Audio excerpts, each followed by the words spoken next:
आणि पहाटे मुंबईकरांचं जीवन म्हणजे घड्याळच्या काट्यावर आहे. रेल्वेमध्ये पहाटेची एक मिनिट जरी इकडं तिकडं झाला तरी पुढची रेल्वे चुकली का अख्खा दिवस संपला. दिवसभर तिथलं काम करून यावा आणि घरी मालक आल्याबरोबर तिनं पुढीली गोवरी काय जे दिसे तोंडावर असं करू नका.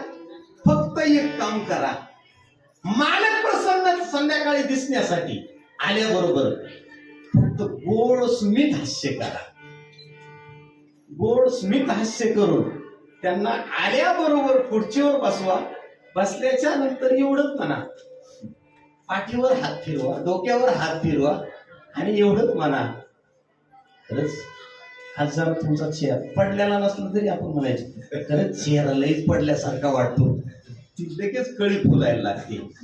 हो, हळूच म्हणा, पाणी आणू का, चहा देऊ का, चहा गरम आहे,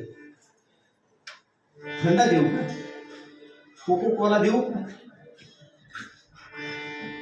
हातपाय दाबू का, छातीत धडधड होते, छाती दाबू का. मला वाटतं पुढचं सांगायची कारण माझ्या लक्षात आले फक्त इकडून चेंडू फेकायचं काम.